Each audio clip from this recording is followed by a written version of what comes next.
Belina mai kako. Welcome to Keep It Aloha, a podcast that keeps it aloha by digging volleyballs, not your nose. I'm your host Kamaka, and let's be honest though, most of us are only good at the latter. No nose digging shame here though. We got a great guest today who knows all about digging, and I know you'll dig this episode. But before we introduce him, I gotta remind you to check out our website at keepitaloha.com to get some merch just like the one I'm wearing right now. And also check out our Patreon at patreon.com/kamakadias to get exclusive behind the scenes access to this podcast.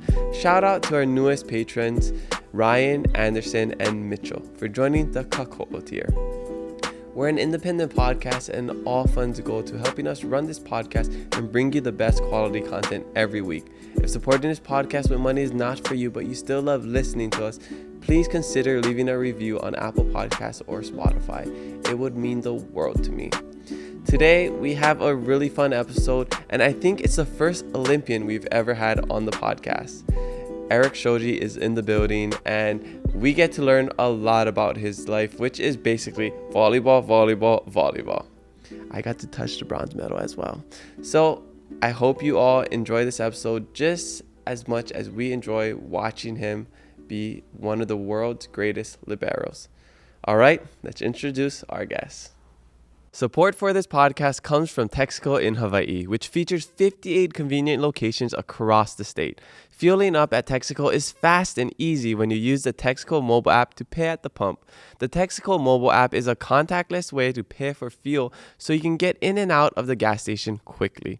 Fuel your car and fuel yourself. Pick up your favorite local snacks and ice cold drinks at your neighborhood Texaco today. Texaco at Techron, driving performance. Our guest today is a professional volleyball player and three-time Olympian from the island of Oahu. This local product attended Stanford University, where he became the first four-time AVCA team All-American. He finished at Stanford as the record holder for career digs with 1,402 total digs. He became a member of the United States senior national team in 2013. He has represented Team USA at the 2016 Summer Olympics, where the team won a bronze medal, the 2020 Summer Olympics, and the 2024 Summer Olympics, where he earned his second bronze medal. At the club level, he has played for professional clubs in Germany, Poland, Austria, Italy, and Russia. He played for Polish club ZAKSA since 2021, with whom he has won 4 Polish league trophies and 2 CEV Champions League titles. He is one of the greatest liberos to ever wear a Team USA volleyball jersey, and I am so stoked to talk stories with him today. His name is Erik Shoji. Aloha, Erik. Welcome to the Keep It Low podcast. How you doing? Great. That intro was awesome. Thank you for having me. Well, your career is awesome, so I mean, it kind of matches, right? Thank you. Yeah, I mean, I'm. There's a lot that I left out because you just have too many accolades, and we would have been there for another 5 minutes. No, those were the highlights. Well, first off, congratulations. Thank you on a great performance. Thank you. So cool to see that in person. You want to show it off to the camera? Yeah, I mean, we had a little convo here if I should be wearing it, but if there's a time, it's now. Exactly. So we're going to wear it. It's actually heavy. Yeah, it's pretty heavy. Yeah. I mean, it's unassuming. You never know when you pick it up, but yeah. Actually, I'm wearing this hoodie to make it not drag on my neck a little bit, but that's funny. It feels good. Good. You know what? One of the other funny things, so I researched my guests. I mean, this thing happened in like 24 hours because, so thank you for making it happen. No, I just messaged you the other day and like now you're here.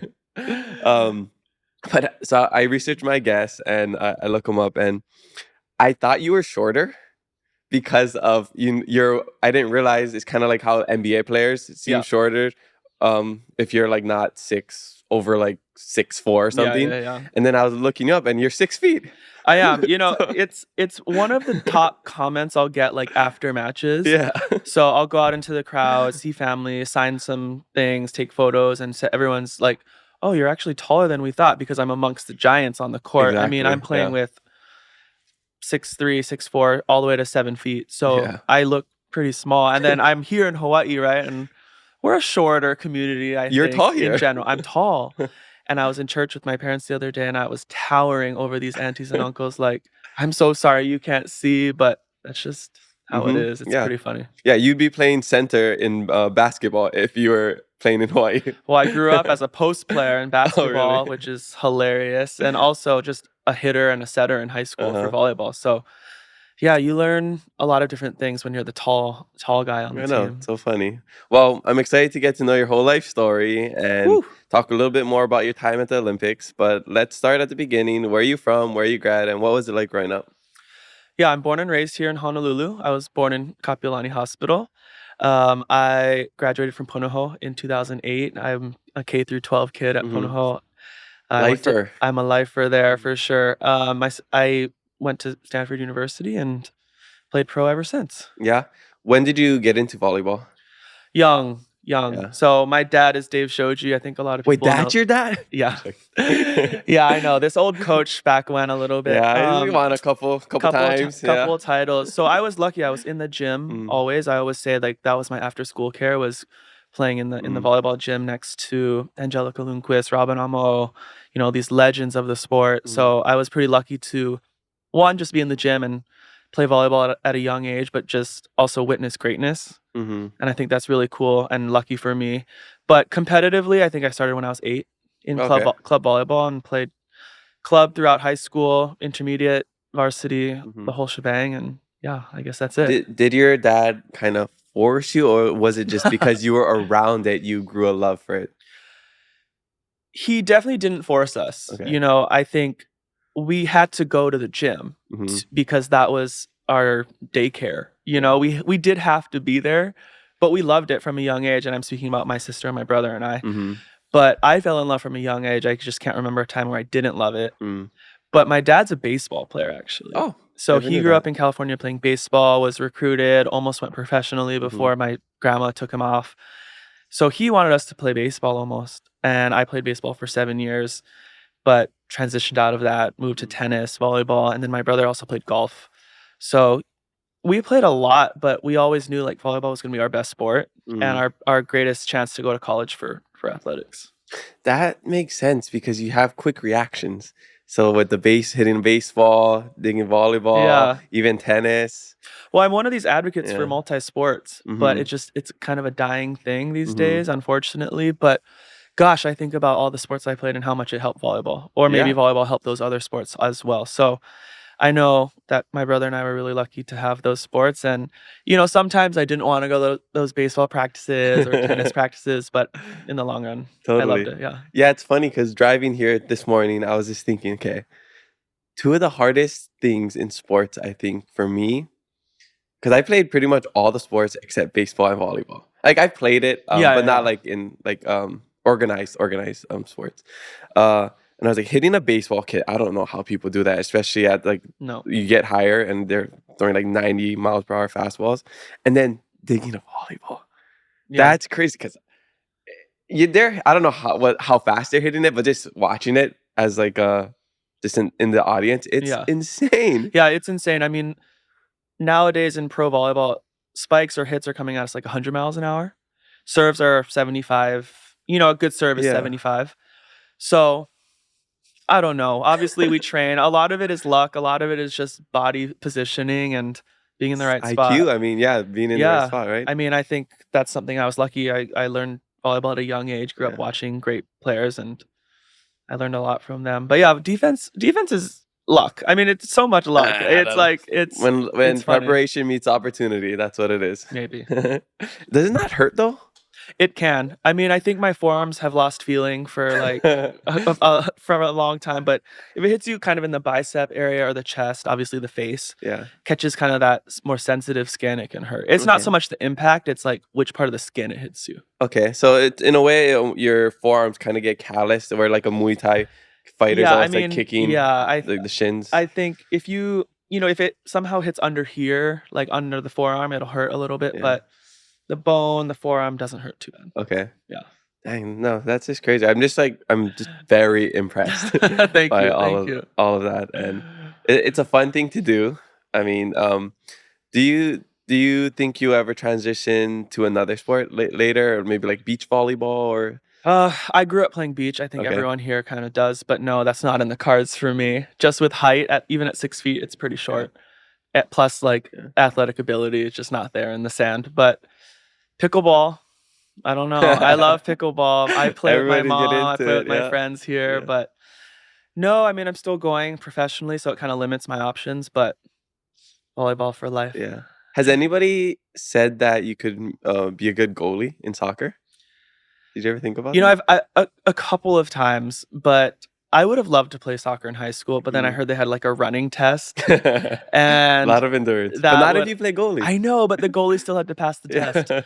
But I used to play like intramurals and play goalie. Sometimes we play overseas, but no, Okay. yeah. Because I was watching your highlights and how you're like just diving for the balls. I'm like, Yeah. that's a good goalie right there. I would love to try, but I don't know. Maybe Yeah, again yeah. over 50s, over 60s. Yeah, totally. So were you into anything else growing up, or was it just sports? Gosh, I had no life, I think. Just sports. Sports. I Sports mean, is life. my parents definitely stressed, being well-rounded, but for Mm-hmm. us that was just school and sports. So, Mm-hmm. it was after school, get home, do your work, and then go to practice. That's pretty much how I grew up. You ask how I grew up, it Yeah. was a lot of sports, a lot of school, a lot of games, a lot of games, Mm-hmm. and gosh, it sounds a little sad when you look back, but that was I mean, but look where that you're was the at. best. That was the best, yeah. Yeah. And I think once you get to a certain level, it takes you to places as well that you would Yeah. never necessarily have gone if Oh not, my gosh, you know. so many. Mm-hmm. I think that's what's cool about volleyball. It's a worldwide sport. Mhm. It's here in America, it's not that popular, Mm-hmm. especially men's volleyball. But overseas, in Poland, for example, it's the number 2 sport. Wow. In Japan, it's the number 2 sport. In a country like Brazil, it's top 2. Even in Iran, it's probably the top sport. Mhm. So we travel to all these crazy countries, play our tournaments. Usually we get out a little bit. So it's been fun. Yeah. Why isn't it big in America? Football, basketball, baseball, probably. Mhm. Just the money that goes into those. And especially now in the college environment, they're kind of putting less stress on the Olympic sports for sure, which hurts some of us definitely. Yeah. Because to me, it's not because I love NFL, I love NBA, but watching volleyball is just as entertaining. So it doesn't have to do with entertainment value to me.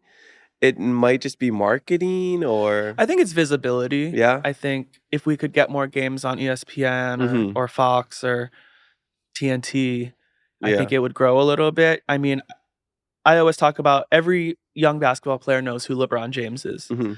And we've seen interviews of, kind of other podcasters go into these huge national volleyball tournaments and they don't know who we are. They don't Mhm. know who the top women are. They don't know who the top men are. And for me, that's really sad. Mhm. But it's all about visibility. And I think social media is helping that. But Mhm.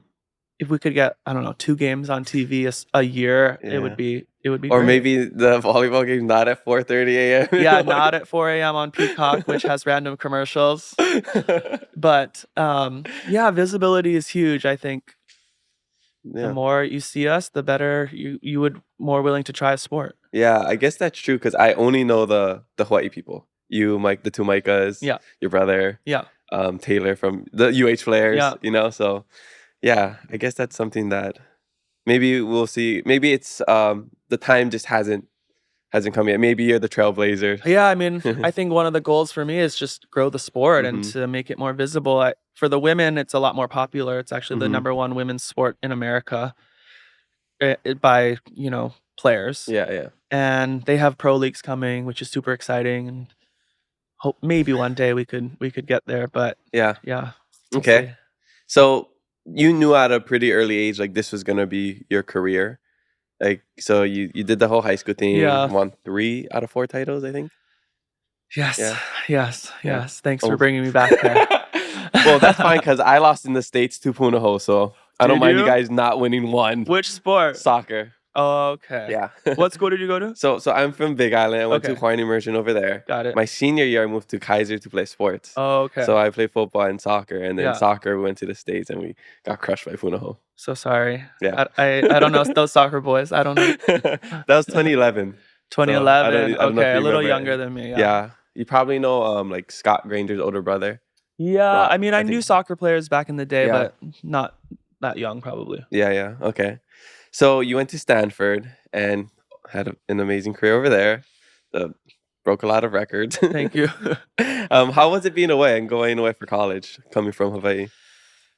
It was a shock. I mean, luckily, my brother was already at Stanford, and my sister actually worked there at the time. So the overall, I guess, homesickness wasn't probably as high as a lot of kids that move over there. For me, the shock was some of the weather, for sure. It was cold in the winter up in NorCal. And just the environment of being around excellent students and excellent athletes. I think over here, we're obviously bigger fish in a smaller pond, and you go up there and you're kind of a nobody. And when you're surrounded by, I've always been surrounded by athletes, I think. But when you're surrounded by students who are just incredible and you're hearing what they do and how easy these courses are, and you just kind of feel like an imposter. You really do. I had that imposter syndrome for sure for probably 2/3 of the year. It was hard. What was your major? Human biology. Oh, well. So that was a hard one too. I don't know why I picked that. Like, I think if I went back, I would probably switch. But do the communications like the athletes. I know. I mean, probably if I went back and if I knew what was going forward. But yeah, it was pretty hard. I think just balancing the school part and then the social life and then athletics, which I felt a lot more comfortable in. It was tough.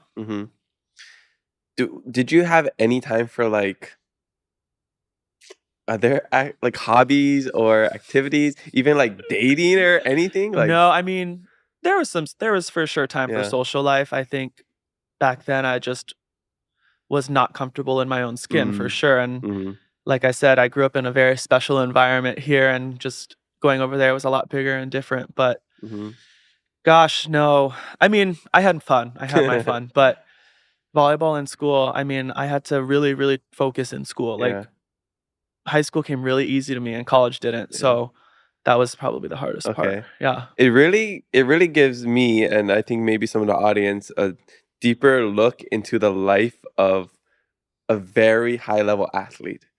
You know, because to get to a certain level, you're gonna have to make sacrifices, right? Yeah.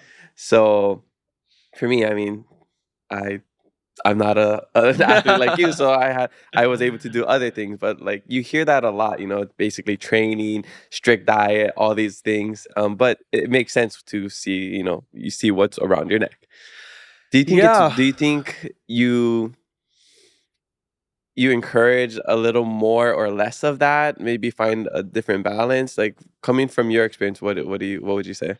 I would love to go back and have a little bit more balance. I think sports and school were number 1 and 2 in college for sure, and I'm proud of that. I don't think I let my social life take over, but a part of me is like, oh, I wish I could have went into drama a little bit, or like part of some music, something, you know, something else that would have taken my mind off of that.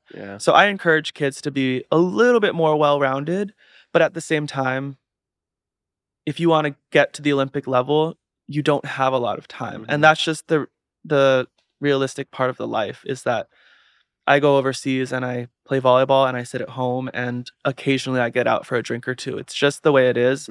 This summer, you know, I had kind of a dry summer myself. I had to eat less than I wanted. I had to work out every day, obviously, and it's not easy. I think I'm proud of what I do. So it's kind of like, where do you want to end up? Where do you want to go? And there's a lot of sacrifices you have to make if you would love to like get to that next level. I guess it depends what your goals are. For sure. And I think in college, I wanted to be an All-American. I wanted to be a national champion. And yeah, some of my behaviors didn't necessarily reflect that, but I worked really hard in the gym and I kept up my schooling to be able to do that. Yeah. Was there any pressure to make it or be a successful volleyball player because of who your dad is? I think a little bit. You know, I don't think my parents necessarily put that pressure on us, which is very healthy of them. The others outside probably did, right? Yeah, I think anytime you see a successful coach, you assume that their kid is going to be good at that sport that they coach, but it's actually not that common. You know, my brother and I have played against other coaches' kids, and they were good. They just never quite got as far as we did, and for whatever reason, we don't know. But I think especially in Hawaii, when my dad kind of had a magnifying glass on him and watched the team, and he's front page every fall, and there probably was a little bit of pressure, but our parents didn't really put it on us, so that was fairly healthy of them. So we'll give them credit for that. Awesome. And so how's your relationship with you and your brother? Are you guys like super tight? Yeah, there a we're little competitive? all of the above.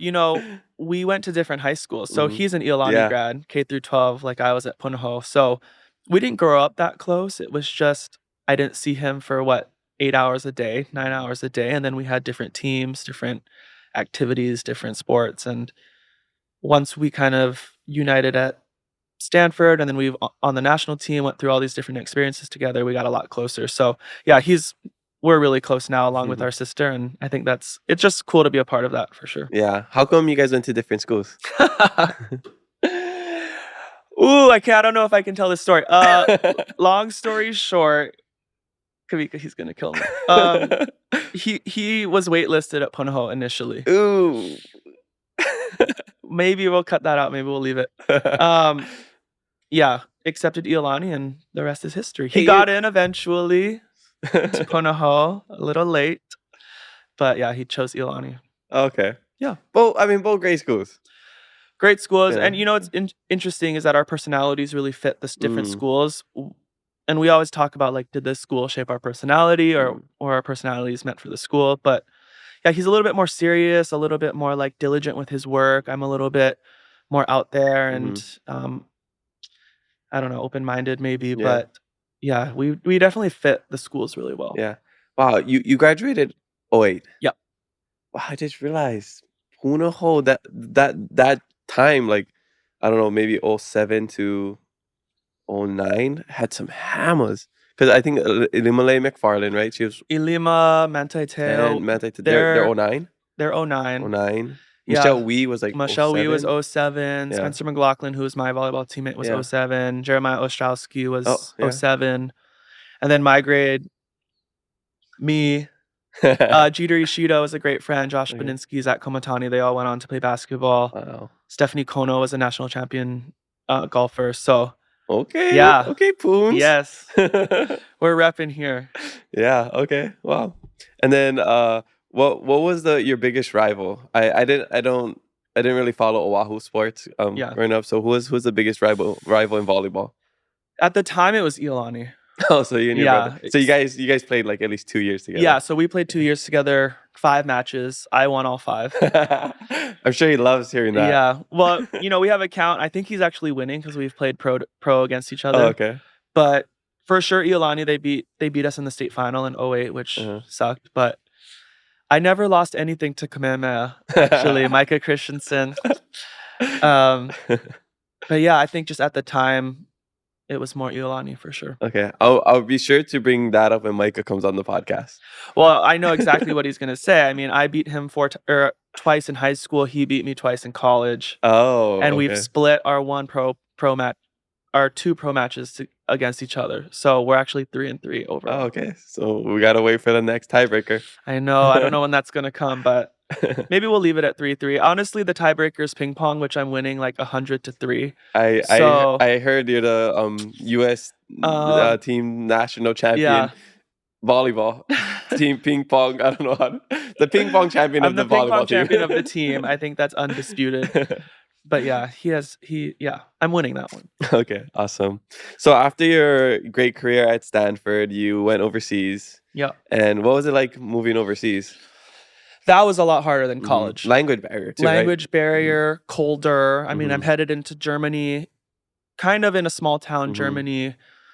I had no idea. Like you're just clueless heading into professional volleyball, especially at the time where social media is less, like you're not really talking to the national team guys about it. Luckily, again, Kavika went 2 years before me, so I sort of had a clue, but it was a challenge. And I think I was like so ignorant to the situation that I was just having fun and just wanted to play pro, and that was it. And immediately, were you able to make a good livable income? Absolutely not. No, it's not very lucrative. In volleyball, actually, I get this question on social media all the time.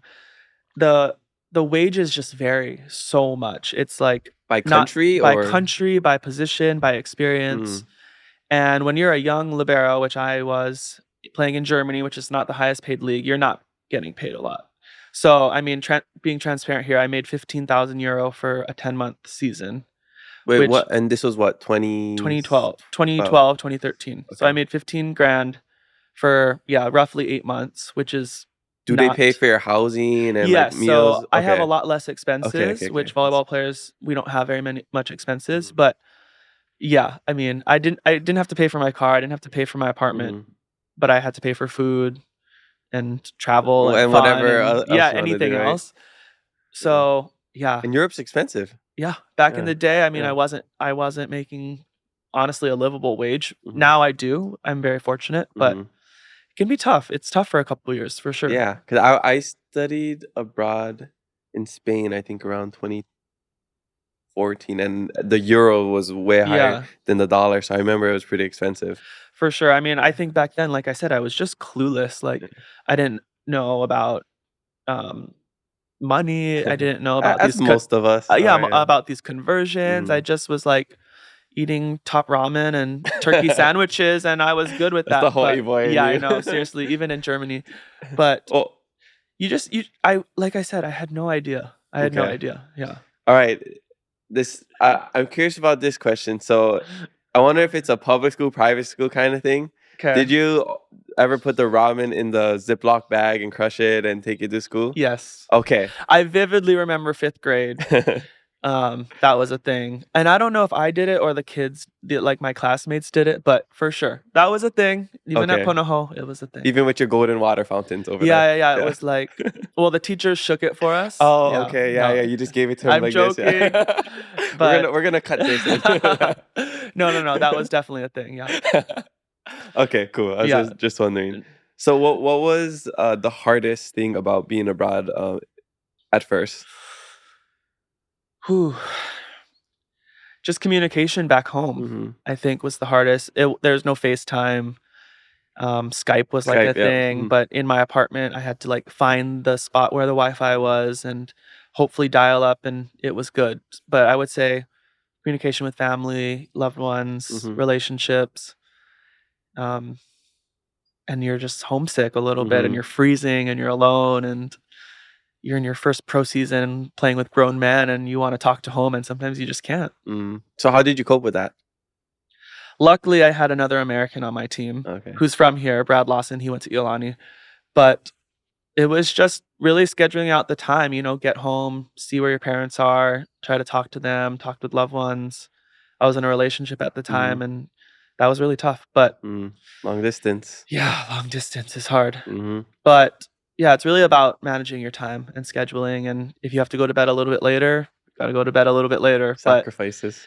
yeah, Mm-hmm. communication back then was tough. And that was even easy compared to 10 years before that. But Mm-hmm. now it's like so easy compared to then. Everything's so accessible. Yeah, Yeah. it's so easy now. Yeah. Okay. So at what point did everything change where you're like, okay, well I'm getting comfortable. I'm even growing into myself as an adult.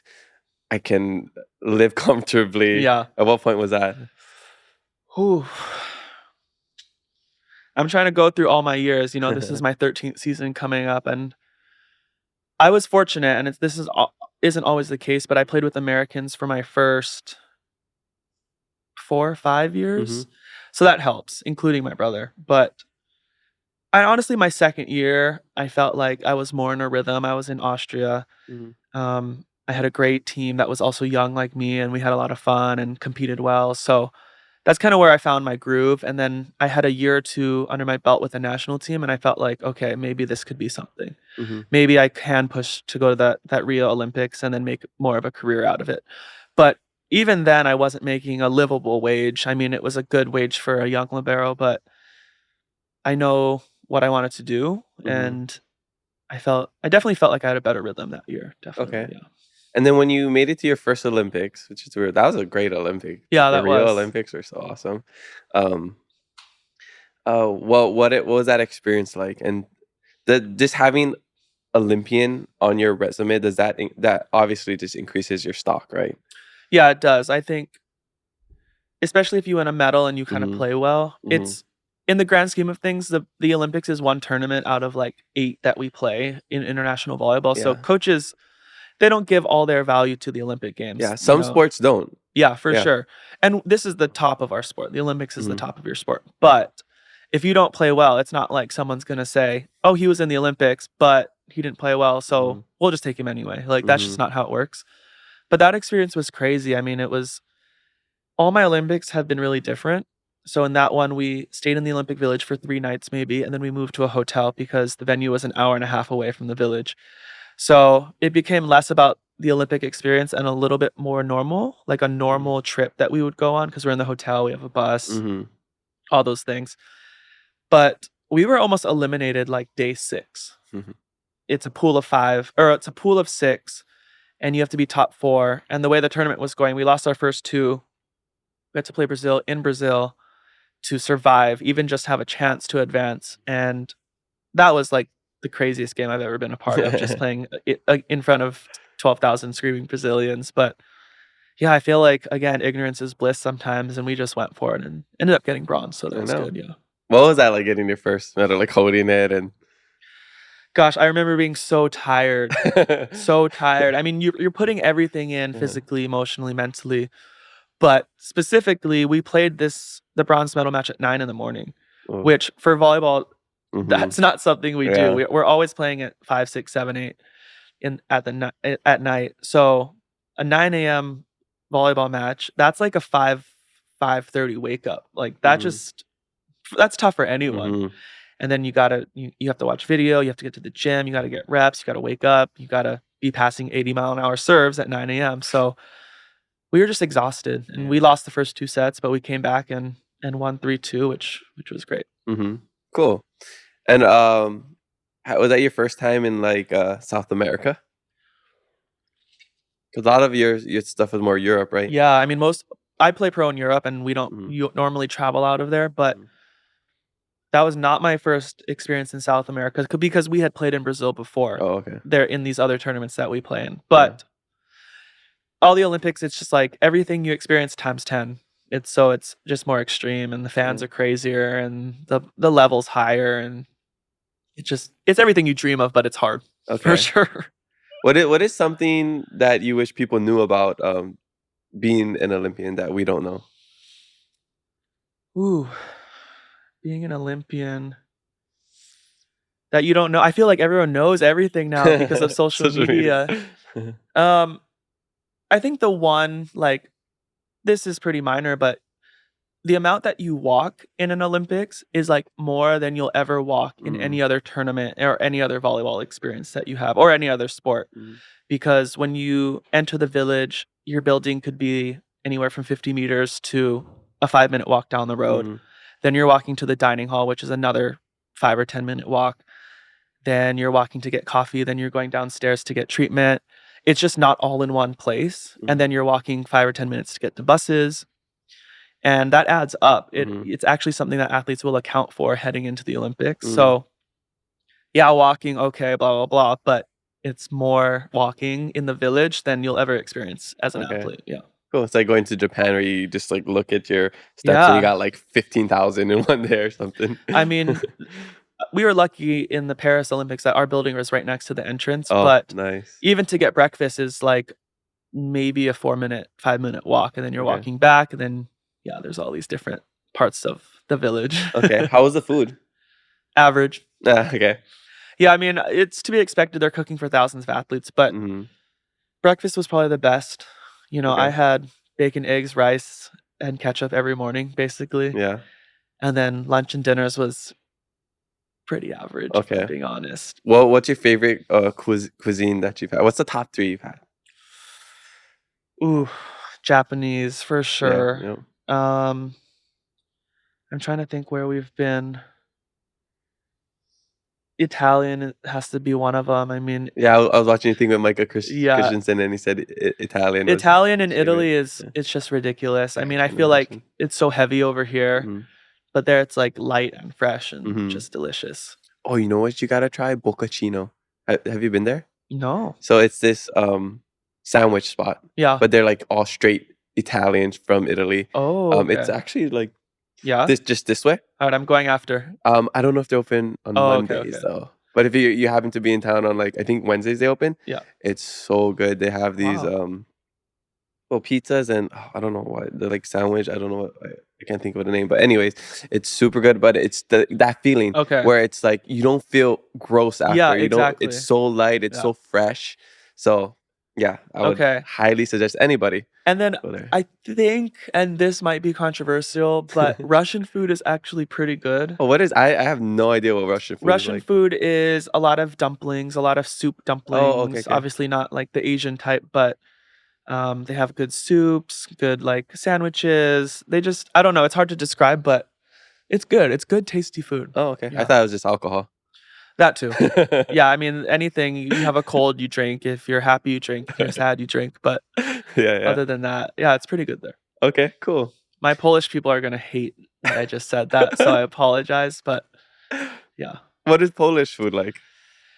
Uh, a lot of meat and rice and potatoes. Okay. Also, they have pierogi, which is like a dumpling. Okay, I've heard of that. They love their soups there, Huh.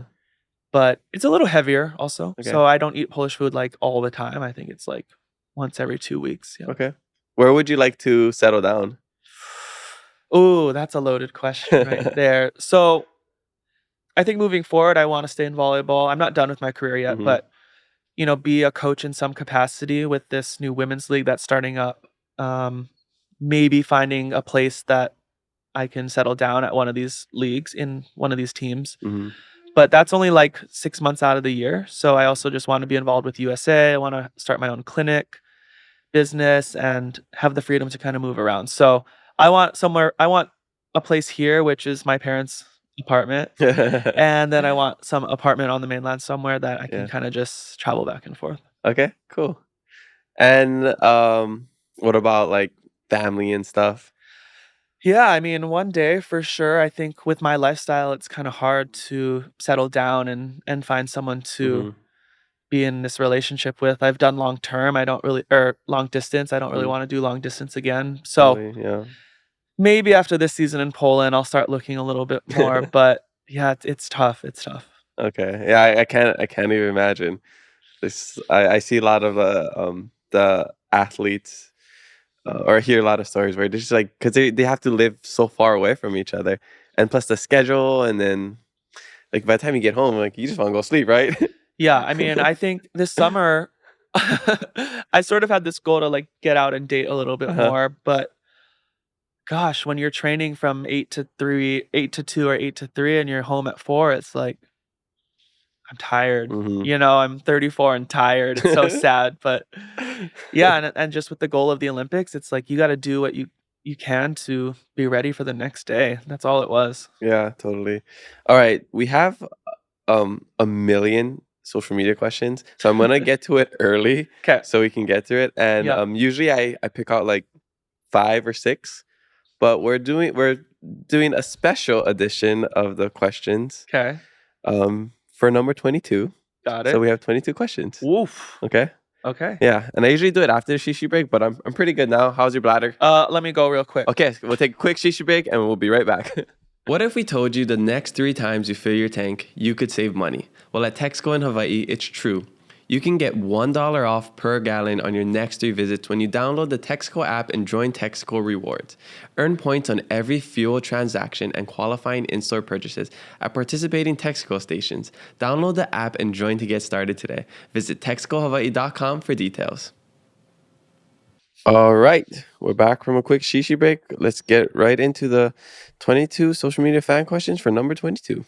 Let's go. Okay, first question is from my sister because she's a huge fan. Oh, thank you. She texted me. She's like, this question is too long for social media, so she texted me. She says, is there any mental exercise or meditation to keep you from overthinking or getting overwhelmed during a match, especially on such a huge stage like the Olympics? How do you stay focused and calm during really tight matches like the Germany and Poland matches? The first thing I want to say is that I freak out. I get nervous, and that's kind of one of these things that people don't see in Olympians is like how anxious we can be. I mean, it's such a crazy environment. So yes, I get nervous. I get anxious. I've done a lot of work on the mental side of the game, working with sports psychs, and I'm not afraid to talk about it. Awesome. But My number one tip is deep breathing. Obviously, I mean, I think everyone has a different technique, but for me, it's like 4 seconds in, 8 seconds out. So I'll Mm, do that in the locker room, on the bench, even on the court. And then the other thing I'll do is wiggle my toes in my feet, in my shoes, mm. and tell myself that I'm here in this moment. And that kind of keeps me present and like very aware that I'm there and not thinking about the past or the future. It's just like I'm here in this moment. So breathing and wiggling my toes is my number one tip. Oh, okay. Yeah. Interesting. That's awesome. Thanks for sharing that. Yeah.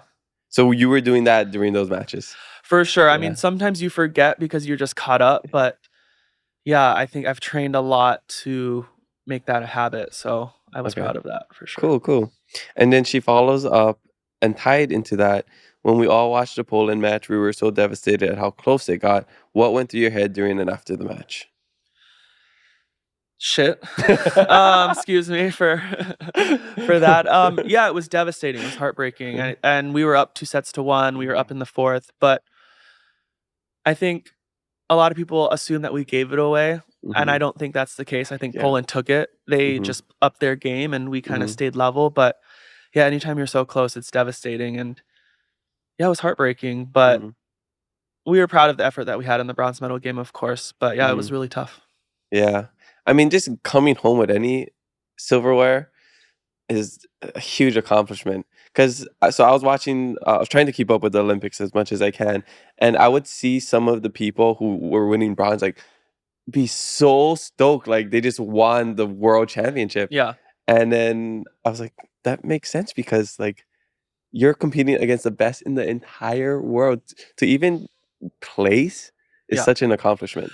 Well, it's also different in track and swimming, for example, where you're racing all at once and then you get third. So it's just a different feeling. Like Mhm. we have to lose to get into that bronze medal match, which Mm, sucks. It's like the worst feeling in the world. mm.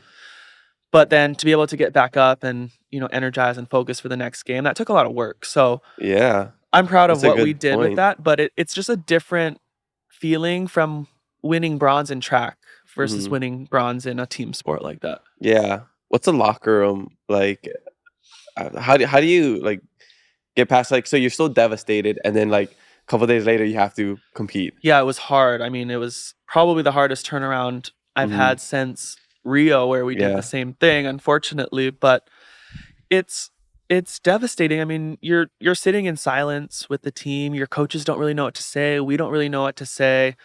I think the best thing that our coaches did was let us go with family after that game. I Mhm. think a it might have been a 4 o'clock match, Yeah, it was.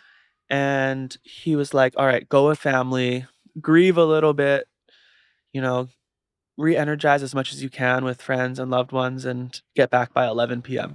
So it took a lot. And I didn't feel good until that first point of the Italy match, but yeah, it's really hard. Mm. Is there like winning the bronze, is it like cool, we got this? Like is it a worthy consolation prize for you guys or is it like still kind of bitter? It's bittersweet, but it's Mhm. more sweet than bitter, I Mm. would say for sure. I mean, we want to be in that final so bad. Yeah. That's everything we want out of that Olympics. But third place is a hell of a lot better than fourth, especially getting a medal just Yeah. mentally. I mean, we were all stoked Yeah. with bronze. And I mean, I felt good about Yeah. it. I look back and I'm like, shit, like we did pretty good. I mean, the Yeah. Poland match was tough, but they're number one for a reason. And Mhm. we came back and beat the number 2 Italy team. I think they were ranked at the time. Mhm. So yeah, it was small, kind, bitter, more sweet. Yeah. Okay, Yeah. awesome. Yeah, I just woke up and I saw social media and Yeah. everybody posting about it and talking about it, saying their, especially the polling match, like their social media war, the keyboard Yeah. warriors, and then the people showing support. So I saw the whole spectrum of it. For sure. I mean, Yeah. I think if there was a lack of excitement in seeing the videos or posts, it was just that we were exhausted. Hmm. We're playing a 5-set match and then less than 48 hours we're playing in the bronze medal game. So physically we're tired, emotionally, spiritually, mentally. It was like we were spent. What is the first thing you did after everything was Paul? After that bronze medal match, um, hug my family. I think that's all I wanted to do was find them in the stands and give them a hug. And then we went into like the mix zone. Then When we got to the locker room, our nutritionist of all people had made us margaritas, and we had a drink and celebrated a little bit. Okay. What's the first thing you do when you come to Hawaii? What did I do? Gosh, eat. I think What's the go-to? it's a Korean plate, Oof. or it's like From where? From Manoa. I can't remember the name, Oh, but no. it's usually a Korean plate. Yeah. Okay. Nice. All right. Next question comes from Ozzy Hamarillo. He used to help us with the podcast. He says, I know he probably doesn't remember playing against me, but Erik was really good at tennis, LOL. Was there ever a time that he considered competing in tennis for Team USA? Wait, what high school did he go to? Jordan, what high school did Oz go? Mililani or? Waipahu. Waipahu. Gosh, I played a lot of tennis. Maybe if you saw, maybe you might recognize I remember a lot from tennis. Yeah. The short answer is no. Tennis was always kind of a fun side thing for me that obviously I took seriously, but no, I never thought of going forward with that. Oh, okay. Sounds like you were really good at tennis, though, and it sounds like you're really good at table tennis. Yeah, I mean, I was okay at tennis. We were good as a team for sure at Punahou. Okay. Yeah. All right. Next question comes from Darren_Aoki. This person says, as a coach, what do you say to players, if anything at all, when they make an error? Mahalo. Depends what kind of error. There's different errors in sports and in volleyball. You know, there's a mental error, which might be tipping into the net, versus a physical error where you miss a hit by this much. Yeah. So I try when I am coaching to distinguish those. But the main thing is, what did you learn from it? You know, what did you learn and how can we fix it? I think that's my cue as a player and something that works when you coach. So yeah, it just depends on the error, but mostly it's what did you learn and how do you fix it? And if there's a technical thing, trying to fix the technique. Are you a pretty I don't know how to explain the term, but like, are you like easier on the players? Are you more like, do you yell? Do you come at it like a little softer? I think my personality is just a little softer in general, but I'm a stickler. You know, if I want a certain technique or a player doesn't have the technique that we think that player should have, I'm on it, you know? So I don't let players get away with things, but I'm not going to scream at you. Okay. Cool. Because that's not what a lot of people said. I'm just joking. Oh, no. They've been to my clinics. No, I think there's a balance. I like to have fun, but if you're not doing something the way that the coach wants it to, you gotta be told that that's not the totally way. Joking, you know? Okay. Next question comes from Drill Margent. This person says, since you've lived in Poland for so many seasons, do you see yourself living in Europe when you retire? No, I don't.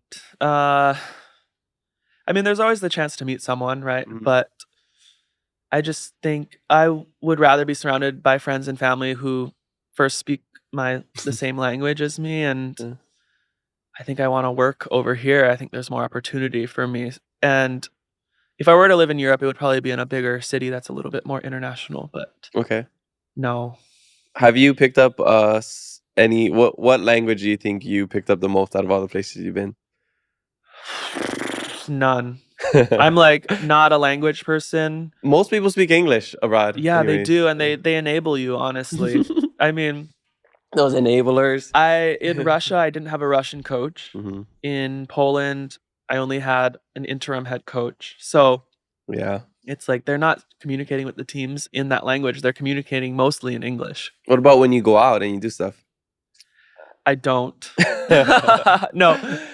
You know, all my teammates speak English. Their significant others speak English. The waiters and waitresses speak English. So you're so spoiled as an American going overseas. I mean, it's almost more annoying to them when you try to speak their language than just speaking English. I mean, I've had moments where you try to order in a certain language and they just say, like, man, I speak English. Honey, just stop. Just stop. You know, I mean, it's like a little offensive when you try, but honestly, it's okay. That's funny. Okay, next question comes from Jedun. I just don't know how to read this. Jedungio, 24. Okay. Is LA 2028 a goal of his? It's a goal. It's a year by year goal for sure. I think, we have these 4-year periods we call quads, and the last 12 years I've always had that quad goal. But this one, I would be 38, a little bit older, kind of want my life to start. Mhm. But yeah, it's still in the back of my head for sure. Okay, cool. Next question comes from Lokene. I wonder if you know this person. Okay. He's my girlfriend's uncle. Okay. He's like, I think he coaches at Puno, or he used to coach. Oh, really? What's his name? Lokene. I'll show you his stuff after. Okay. But yeah, because when I met him, he was saying he's like super involved in the volleyball world. Oh, probably. Yeah. He says, "Hui, which Hawaiians will be cheering for you? Which Hawaiians will we be cheering for in the Los Angeles Olympics? Imua Poons." Ooh, I'm hoping Micah Christensen and Micah Ma'a will run it back and be the two setters for sure. I hope myself, like we just talked about, potentially. And then, gosh, I don't know. I don't know who's coming up quite yet. But there's always young players that are coming up in college that you got to watch out for. But I think right now, Micah Christensen and Micah Ma'a are the two front runners. The Micahs. Yeah. Yes. Okay. Next question comes from Two Turned of Averill. Am I saying that right? Averill is my teammate. Yeah, that's your teammate. Okay. Yeah. He says, "Who are you closest to on the team?" I'm close with a lot of guys, but the three guys who are also great friends and like therapists for me are Micah Christensen, Garrett Muagatutia, who lives here actually, and David Smith. Okay. So those three guys. I also play with David in ZAKSA in Poland. Oh, okay. So I spend a lot of time with him. So those three guys are kind of my rocks on the team for sure. I obviously some other guys are great friends, but those three are probably the top ones. Yeah. Okay, cool. And this is Taylor, right? Or is this Taylor Averill? Yeah. I don't think that's his. Oh, it's not him? I don't think it's him. Oh, it's somebody else? His Instagram is just Taylor Averill. Oh, I thought that was him because of the last name. Might just be a fan. Oh, okay. And then the next question is, are you retiring? So, not yet. No, I'm not. I'm coming back. Yeah. You ever watch Wolf of Wall Street? I haven't seen that movie. But you know that one scene? It's kind of a popular scene where it's like he's gonna leave and he's like, "I'm not effing leaving." Oh my gosh. I don't know if you've ever seen that scene. I haven't seen it. Okay. I'm like, I don't see a lot of movies for whatever reason, but. What's the last movie you watched? Ooh, what did I watch on the plane? I can't even remember. That's how bad it is. I mean, I've been binging like True Detective, House of Dragons. Oh, okay. Gotta watch season 2. All of these other shows, but I don't watch a lot of movies. Okay. More TV shows. Yeah. Okay. Gosh, I just watched one. I tried to watch one of the Planet of the Apes movies on the flight, and I couldn't make it through. It wasn't good? I just didn't understand. Oh, okay. Yeah. That's funny. Okay, next question comes from Harper Fried Man V-Ball. This person says, how do you deal with doubts and setbacks? Get back to work. I think I've had a lot of ups and downs in my careers and moments where I don't believe in myself, and I'm just someone that gets back to work. Simple repetitions and working on technique has always been my go-to. And then recently it's been working with sports psychs and figuring out how to do that quicker to get back onto my game. So get back to work hard, work harder, and fix a couple of things. Okay. You ever watch Ted Lasso? Yes. I love that show. The goldfish. You got to think of the mind of a goldfish or whatever it is. Yeah, and I definitely don't. So that's the hardest part, is just getting over it. Totally. Okay. This next question comes from N.QYY. This person says, is nerve something that goes away after a while, or are you still nervous? I know you said you still get nervous, but does it, ever go away? It goes away throughout the match a little bit. I'm always nervous 0.1 for sure. But what's better now is that you know how to deal with the nerves a little bit quicker and how to turn them into energy. I think sometimes nerves take over people in the wrong way, and I've had that also, but it's about managing them and figuring out how you can turn that into like the right kind of energy. And I think as you get older and you work through things, you learn how to do that faster than when you're younger. That's just great life advice too, you know? The older you get, the better you are with dealing with certain For situations, sure. you know, difficult situations, emotional situations, and you just learn how to Yeah. sort through I mean, them. my dad was Mhm. 42 years into his career and he was still getting nervous before these matches. And I'm like, why are you getting nervous? You've done this so long. Mhm. You're just coaching. It's like not up to you. And, now I kind of see that from a different perspective. But yeah, you learn how to manage it Yeah. and deal with it and turn it into the kind of a positive thing. Yeah, I think it's interesting at certain points of people's career how it changes. So at first you're like nervous because you have to prove yourself and you want to make sure like your skill is up to par. And then when you get to a certain level, you have to uphold that standard and you don't want to look bad. Yeah. So I think it's like it just kind of changes. It does Yeah. change, and I think for me, one positive thing that I try to think about when I get nervous is that it just means I care and I really Mhm. wanna win for the team. Mhm. I know that I felt like I've let down the team in the past, and that's kinda why I get nervous now is, Mhm. like, I just wanna perform and win for these Mhm. guys and for our team. Okay. So that's I Awesome. mean, it's a little bit more of a positive swing on Totally. the We love nerves. positivity. Yes. Okay. It's Jenny47 says, can you talk about a time when you had to make a tough decision in your athletic career? Ooh, tough decision in my athletic career.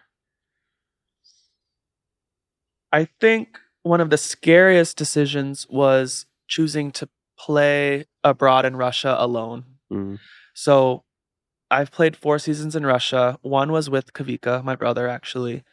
And then the next 3 were alone. And I was living in one city, having to fly to basically the North Pole to play volleyball. And it was just like kind of a chaotic situation. And when you're American and you're alone and you're in this is literally freezing temperatures in Russia. It's just a scary situation, and I had my agent tell me that there's nothing there, just look at your bank account and hope for the best. So I there were so many unknowns and that was a scary decision for me to make. It's relatively easy to live in Italy and mhm, Germany and Austria.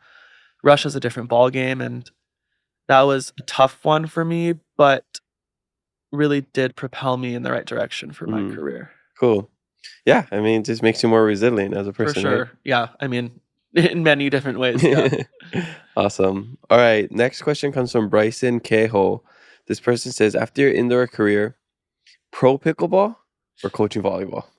Both. Is that an option? I mean, I would love Why to do not? both, Yeah. but realistically, coaching in some capacity. I mean, we've talked about it, but yeah, I'm at that place now where I just want to inspire youth and help grow the game and, better some programs Mm, that I think could use some help. And I want to learn with the best and help these kids become the best. okay.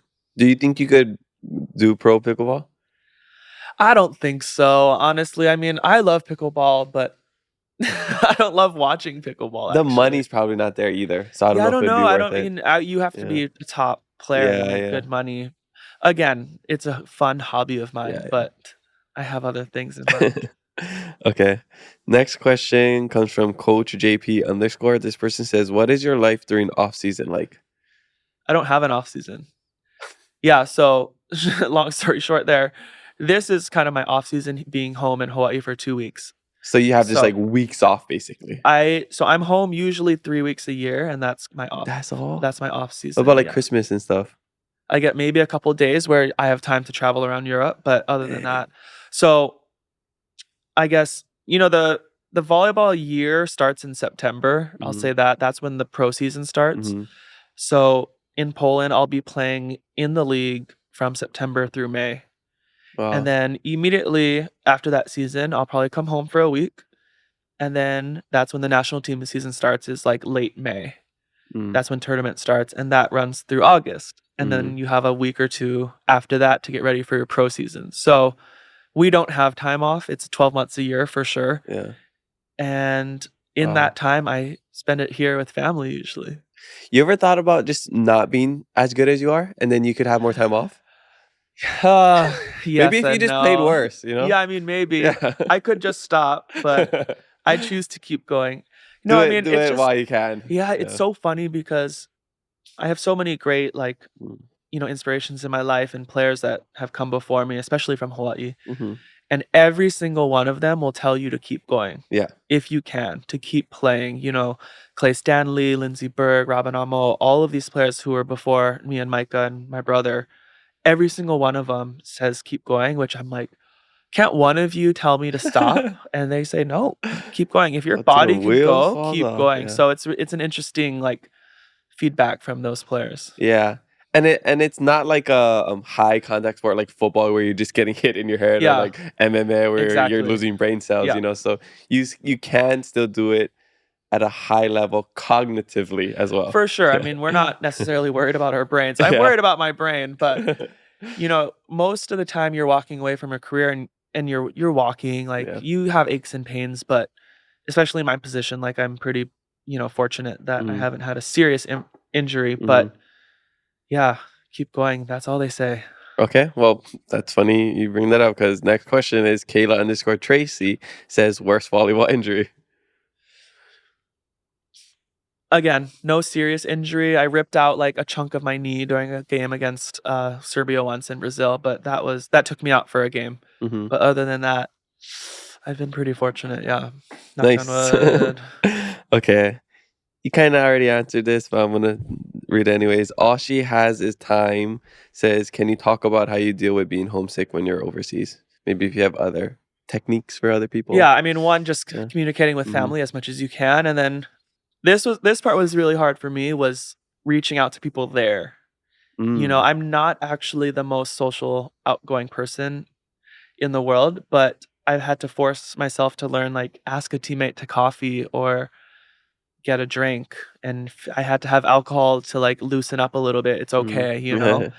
But yeah, asking your teammates for help or for a coffee, getting to know their families, like Mhm. for me, that's the easiest way to deal with it. And then doing things on the side that you enjoy, whether it's reading, watching Mhm. shows, or making YouTube videos, like that's Yeah. helped me a lot. Yeah. Yeah. Creating community and just finding things to look forward to. Yep. Yeah. I lived abroad for 3 years in Madagascar, so Wow. I had to find a lot of ways to keep me busy. I'm sure you did. Yeah. Okay. Next question comes from. We're almost there. Okay. These are flying through these 22 questions. They accent some people's usernames are so hard. These usernames are the They best usually. accent says, "What's the best thing about living in Hawaii?" Family, food. But you know what? I think a lot of people take for granted is the colors Hmm. of Hawaii. I think I always talk with my mom about it.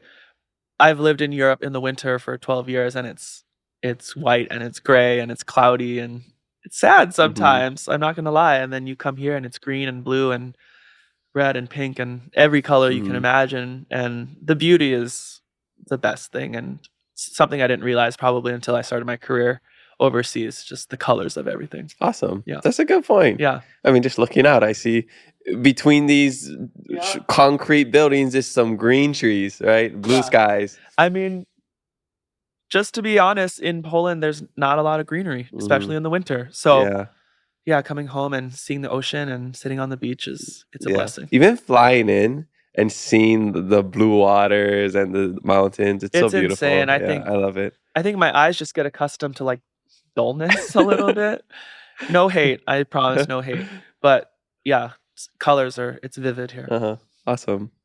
Okay, next question. This is a fun one. Okay. Holy Sweet 19 says, "What are 3 fun facts about you?" Woo. Fun facts about me. Let's see. I am one of those annoying people that sings everything. So like I'll be just saying like I really want this drink right here. And my friends are like, "Can you stop?" Second, I love skincare. Mm-hmm. I love taking care of my skin and making it hopefully look good on camera. But just for myself. And then third, I'm like I I went to school for biology, but like I'm just a huge science nerd. I love learning about different things and biology and the human body, and I'm not afraid to talk about anything when it comes to that. And I'm still a nerd at heart, even though I'm out of the game for a while. Okay, so you're not just a volleyball nerd. I am a huge volleyball nerd, but I have some other things going on sometimes. Okay. Skincare is one thing that I think more people should get into. Because I only gotten into skincare because of girlfriends, of course. Yeah. But you kind of start off, I'm just talking from like my perspective as a boyfriend. Like you can do it because, the girl tells you, hey, do this, use this toner, use whatever. And you're like, do a face mask together. But then you kind of get to a point where like, it's fun. It's fun. I like doing a face mask. For me, it's relaxing. And I don't know, I love sunscreen, which is weird. So I don't know, I always put it on, especially here. Yeah. But then you just notice such a big difference in like how you feel, like your skin, you're not dry or like I have my forehead usually gets oily, so I'm always just trying to like figure it out. And if you're just somebody who likes to like problem solve, it's kind of fun. You're like, okay, what can I do? It's fun, it's problem solving, it's scientific, and there's a science part of it, right? Yeah, it's just a I don't know, it's fun. Yeah. So what's some skincare hacks or routines or advice for us? Oh gosh, I mean, or I guess just take us to your skin. This is Day in the Life with Erik Shoji. I mean, I have a sponsor that provides me with skincare. This is the one I use right I over know here. the hand. It's always with the hand. I mean, I think sunscreen is the biggest one. There's so much skin cancer in Hawaii for sure. Yep. And my family included, but sunscreen. The dermatologists and people out there, they just say whatever you're gonna wear, just wear it because it's better than nothing. Yeah, I'm so bad at putting on sunscreen. I think, like you said, I might most not people have any are on right now. Yeah. I'm gonna be honest. Well, I mean, you're just, maybe these bright lights. I know. Yes. So are you pretty into it where you just like you buy a lot of like skincare stuff, or are you really into like the science of it all and like other aspects of like skin? Yeah, I mean, I'll just buy random things I see. Try it out. But I have a sponsor now, Codex Labs. Shout out Codex Labs, my skincare, sponsor. But they're very science based. So the CEO is actually a doctor herself, and she figures it all out, and some pretty cool things. Okay. Are you ever gonna get some lip fillers or any of that?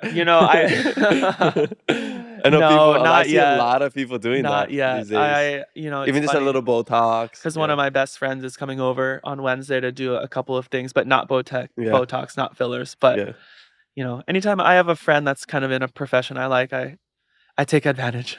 Okay. Oh, I have to give you so I have those bags over there. We just had our inaugural podcast party where we invited all the past guests to come and we celebrate them. So you'll be invited next year. Yes. But we have $100 off gift certificate. Oh, nice. For this new place that just opened up at Salkakako called The Things We Do. I think they're pretty big. I think they're from California. Nice. I'll go check it out. But they have all kind treatments. Wow. So you should do that while you're here. Should. Yeah. So treat yourself. I know. So I'll give it to you. And you get $100 off of the treatment. Awesome. Thank you. Yeah. Okay. So that's one of the things I will treat myself on for sure. Okay, cool. What about massages? I get a lot of massages, sports massages, strong, kind of kill you a little bit massages. And now when I go and it's just one of these like kind of fluff massages, it just doesn't do anything for me. I need like an elbow, I need a knee, I need a little bit something. It doesn't even relax me really to sit there and get my back rubbed a little bit. I'd rather get a facial for sure. I recently tried an anti-gravity massage chair like a couple weeks ago when I went to Costco with my girlfriend. It's $10,000, but it was the first time in my life where I thought about like actually spending or like considering wanting to get that one day. There's so many cool like gadgets out there. I mean, I think another thing that people we're so spoiled as US Olympians. Like there's massage people on call like all throughout the day. I mean, not probably until midnight. Wow. And there's ice baths, there's saunas, there's anything recovery that you can imagine that we have access to. And when you see what we have compared to other countries, you're like, we better freaking win. Like we have everything you can imagine. So we're pretty Mm. lucky. Yeah. I mean, we do win a lot of medals, We and I win think the we were most tied. We were medals. tied Yeah. with China for the gold. I know. Yeah. I know. So what's your recovery like, by the way? Are you into the sauna, cold plunges, and stuff? Yeah, I mean, the majority of it is cold tub. Mm-hmm.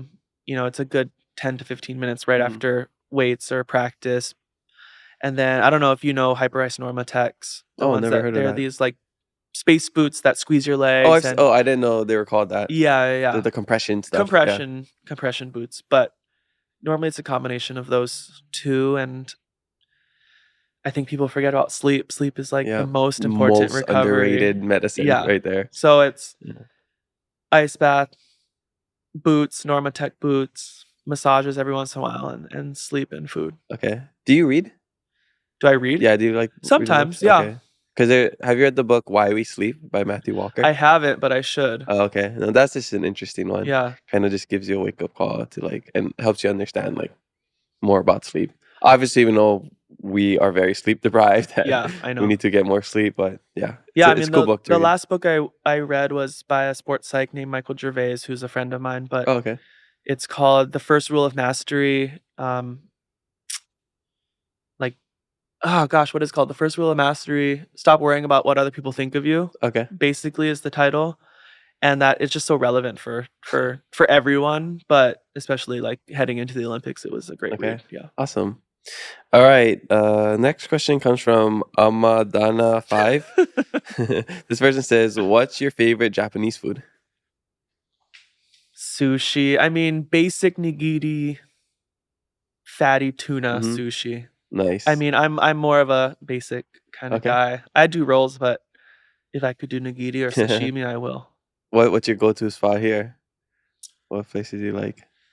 I don't even have one because I'm just not here enough. Yeah, I but guess I'm that's actually true. going tonight to an izakaya spot. But I went to another one called Sushi, and it was like double I's. So I don't know if it's Sushi 2 or Sushi Oh, I see. Oh, yeah. I. Yeah. But that was more of an omakase place. Yeah, omakase are good.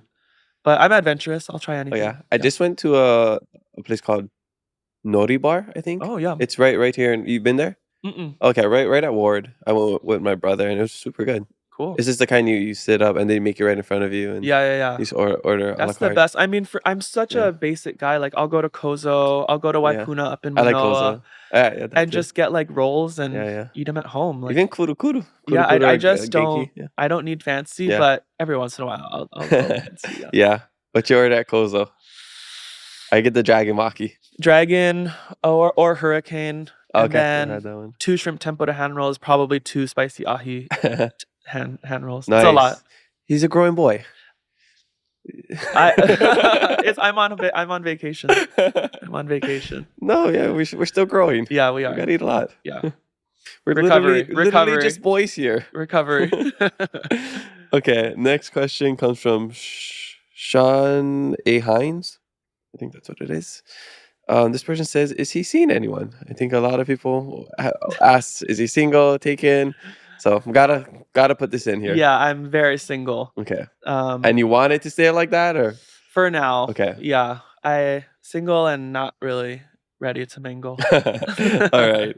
Okay. Next question. This is about companionship. Possibly comes from Ash.Jalen. Dog or cat? Oh, red flag, Eric, number 1. I don't love pets, but dogs. Dogs, if any. If you have to choose. Yeah. I'm not a pet guy either, but at some point I'm gonna have to please the significant other. But yeah, I'm not a pet person. Either. I would be very picky with what dog I get to. Something that doesn't shed much and exactly. is medium size would be great for me. Exactly. I don't know how people live with all the fur and the. I can't do fur and shedding. That's what I'm saying. It's tough. But then part of me thinks maybe a cat would be cool because it's independent. And it's so low maintenance. So yeah, that's what my girlfriend says. You gotta get a cat first, and then you go to a dog, and then maybe a baby. Yeah, I mean, I had a dog in college and throughout high school and college, but not right. No, I travel. I just travel too much. I can't so it's have hard a pet. to have a pet. But yeah, if anything, a dog. Okay. Yeah, but cats are very easy because you could just like set up something. They have those automatic things Yeah. now, and People leave their cats for days. Yeah. I just don't understand. Yeah. But I'll take Yeah. a medium-sized, shedless, cute dog. Okay, there you go. If anybody wants to give it to Yeah. him one day. No, don't give it to me. No, never mind. Cancel. Cut that out. Okay, Madge D_X says, advice for young liberos that want to go pro. Ooh, that's a loaded question. Mhm.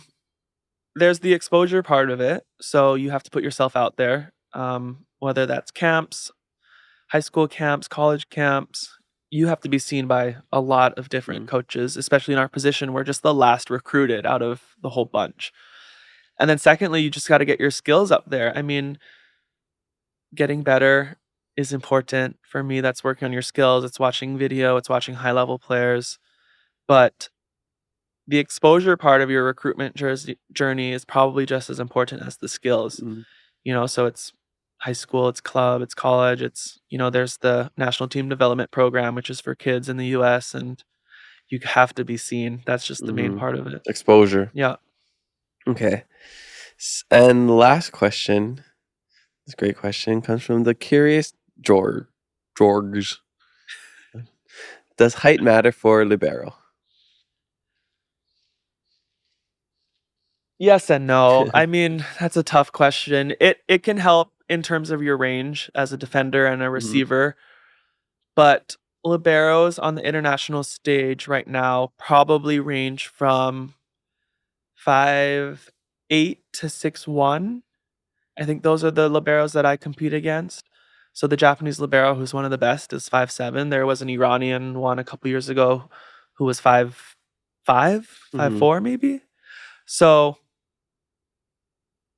yeah, it helps for range to be a little bit taller, but if your quickness and anticipation can make up for it, then you'll be just fine. Yeah. But like if your 5'5" level is the same as a 6 foot level, 6 foot might have the advantage over the 5'5". Okay.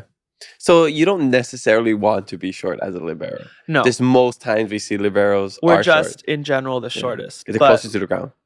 Exactly. I mean, I think, me, the Polish libero, the French libero, we're all around 6 feet. The Argentinian is a little shorter. Brazil is about 5'11", 6 feet. So yeah, in general, we're probably pretty tall, but we're shorter than everyone else. Yeah, but you're not short. You're not short. No, which we're not I really realized. short. Yeah. Okay, well, mahalo everybody for the social media fan questions. Make sure you leave some for our next guest, and maybe your question will make it on the podcast. All right, so I'd like to ask all of my guests the same question about keeping it aloha. It's the name of the show. So I'd like to know, in your life, how do you keep it aloha? I think, the reality of my situation, especially surrounding the Olympics, is that we have a lot more exposure. Yeah. And people recognize me and my family a little bit more. And, it's a ridiculous thing to say, but just being kind to people and giving them time of day and taking a photo if they want it, or signing a ball that they want signed. This morning, I went to Liho Elementary and spoke to the elementary school. So anytime that I can engage with people that saw us play and supported us, for me, that's so important. I'm not above anybody. I'm just put in this position that I've worked hard for, and I've learned to embrace that. But it's just not worth it to brush someone off or to be rude in a situation. And especially in Hawaii, the people care so much, and I love to reciprocate that and just be kind and tell stories and talk with them and show interest. Awesome. Yeah, he's not better than us. He's just way better at us in volleyball. I'm better at volleyball than you, but hey, you don't know. You never see me play volleyball. That's true. That's an assumption. I haven't. Yeah. But you are a soccer player.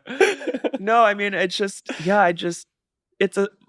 It's a sport. It's a skill that I've worked on. It's like, you're better at podcasting than I am. It's like, there's better engineers out there. There's obviously better doctors out there. It's like, it's just another job in a way. And for me, it's just, people see it and they think of you one way. And I'm trying to be the nicest human I can be, on and off the court. Yeah. Well, you are very nice and you have really good energy and very kind energy. Thank you. Yeah. So it definitely comes off through the screen as well. Thank you. Yeah. All right. So at this moment in your life, what would you say you're most proud of? I am proud. Two things. One volleyball thing is that I've worked really hard on the mental part of the game, and I was proud of how I used those skills in the Olympics. It's so stressful, and we had some heated, hot moments in these matches, and I never felt like my mental game dipped too far. I never felt like I lost control. Mhm. So the amount of work that I put in for that, I feel proud of that. It worked in a certain way in the Olympics. And I have 5 nieces and nephews, and I'm proud of the uncle that I am Awesome. and how engaged I am with them and how I FaceTime them, almost daily and play with them when I can and hopefully show them that you can be whatever you want and who you want to be Hmm. as long as you're nice and you Yeah, work hard. exactly. As long as you keep it aloha. Yes. Okay, cool. And what are you most grateful for? Ooh. I'm grateful for my family's support. I mean, they're everywhere. I mean, it's almost like, why are you here? They're traveling all over the states, all over the world to watch me play, and they're truly happy for who I am as a person and, who I am as a volleyball player and a teammate. So they're great. They're crazy. Crazy supportive. And honestly, nothing brought me more joy than seeing them in the stands in Paris watching and cheering and Awesome. being able to hang out with them. Cool. So I know in some places volleyball is bigger. So do you feel, I guess, more valued or more appreciated when you're in certain places than others? You ever think about that? Yeah, I mean, we got a glimpse of celebrity in the Hmm. Philippines, which we were in June. It was Hmm. just so crazy. We love the Filipinos. They're just so energetic and they love volleyball. Uh-huh. And I was grateful for it, Hmm. but I don't think I thought myself as a different person because of it. And also in Poland, it's a really big sport and we Hmm. get recognized all the time, but it just doesn't change you necessarily. Like I'm so comfortable with who I am right now in this moment that a win, a loss, a good pass or a bad pass, it's like it just doesn't change you. Bronze medals don't Hmm. change who I am. They're great and they make me happy for a certain, time, but On to the next. on to the next one. And yeah, Yeah. I'm just grateful for so many different experiences. Okay, cool. Do you ever feel pressure to represent Hawaii in a certain way? Yeah, a little Yeah. bit, but in a good way. Uh-huh. I we're a small state. I think we all realize that, and then, just being on the mainland more and in Europe, it's like it's even smaller than we think. Hmm. So for me to have the fact that we had 25% of the US volleyball team from Hawaii, for me is So like awesome. the best Something in the situation. water here. Yeah, I mean, we're a volleyball state, but yeah, I think it's like pressure in a privileged sort of way. Like I Mm, just feel so grateful that people watch and privilege. yeah, people Yeah. are engaged and the saying pressure is a privilege. I Hmm. think it's true, and in Hawaii, I'm just happy that people watch. They love volleyball, Mm, and they're watching the games. yeah. Do you get recognized a lot here? This trip has been like Yeah. pretty uncommon. The fact that I'm getting stopped a little bit more, but I think when I wear things like this out in the parking lot, people kind of think like, oh, maybe. But yeah, a little bit more this trip, Yeah. especially after winning. Yeah. Okay, yeah. Your bronze medal just shining in people's eyes, Yeah, I mean, I don't wear blinding it on the people. street, but Yeah, you might that might be a yeah. more dangerous for you. Yeah, and I go a lot of places with my dad, so I think it's like the combination of us Okay. 2 people recognize, yeah. Yeah. You mentioned earlier that you want to start a business. Do you have some business ideas or you want to dive into entrepreneurship? Yeah, for sure. I Mm-hmm. mean, I've thought about it in a coaching sense. There's so many different ways to coach Mm-hmm. these days, and for me, like I said, I don't really wanna be stuck in one spot, but creating some sort of business where clubs or high schools hire me to come in, consult, run a couple clinics, for me would be good as a business and Mm-hmm. obviously help grow the sport a little bit, I hope. Okay, cool. So what are your future goals like 5, 10, 20 years? How does the rest of your life pan out for Oof. you going from Gosh, here? I don't know. I'm so, like the thing as a pro volleyball player, everything is like so year to year Mm, that you don't really plan ahead. But yeah, in some sort of some capacity, it's coaching, and my ultimate goal is to help the men's national team grow and help our program thrive a little bit because despite winning bronze, it's not necessarily the most flowing, mm. successful program out there in men's volleyball. It's a tough sport. It's growing, but probably not as a sport at the rate that we want it to. So I think that would be the most gratifying for me is to pit forward to the US team. Cool. Yeah. What about like other ventures? Like you mentioned drama and like music or you ever think about getting into acting? Ooh, no. I mean, like I said, one day I would love to like settle down and do community theater, Hmm. something like that. Like I'm not talented, but Well, I think I could do it. reverse, I'm reverse. not talented in that aspect, but it would be so fun for me. I mean, looking back, I mean, even my parents wish that I could have done something a Hmm. little bit different in high school, like doing one play out of Hmm. 4 years. But yeah, one day, Well, I mean, one you have day. your YouTube channel, your social Yeah, media. I even see in those little short clips on like USA volleyball or other things. You're the one interviewing or giving these yeah, fun yeah, kind of thing, mic'd up kind of thing. So you have the personality, yeah. So I I just mean, yeah, social media is such an interesting thing. I try to be as real as I can on hmm it for sure, but there is some aspect of fake social media going to- on. But totally. That's the business side of yeah, it. I don't see Yeah. myself necessarily being an influencer of that kind of sort moving forward, although it's fun. It can be Okay. fun, yeah. Not a get ready with me. I See my have skin. those, which is so embarrassing, but again, Hey, people sometimes love those. you gotta pay the Yeah. bills sometime, some way. Exactly. What percent of your life do you feel like you show on social media? 5%, 5% 10%. only. Wow. Yeah, because most of my stuff is in the gym. Mm. Most of my posts are volleyball related, and that I mean, okay, maybe I guess that's 95% that's because a if your life is that's a bigger percentage, volleyball. but I just don't I'm not one of these people that thinks my life is that interesting. Mhm. Like, most of the time I'm sitting at home reading or watching a show. Nobody wants to see that. So when something, like, semi-interesting comes up, if I'm playing volleyball with my niece or my teammates are serving 100 miles an hour, like, that's the kind of stuff I think is interesting Uh-huh. and fun to watch for certain people. So I'm definitely on my phone too much, but Okay. I don't think I'm showing that much. I Okay. didn't show my workout this morning, Okay. so Yeah. that's Yeah. pretty There. good. There you go. Okay. Yeah. That's interesting because your life is sports. So it's like, what else do you talk about outside of that? I mean, I would love to dive into a little bit more of, like, the sports psych side of Hmm. sports. I think that's so interesting and so relevant to today. Yeah. And actually my brother has a oh my gosh, what does he have? A master's in sports psych. But yeah, it's kind of a touchy subject when you start talking about it online. Mhm. Totally.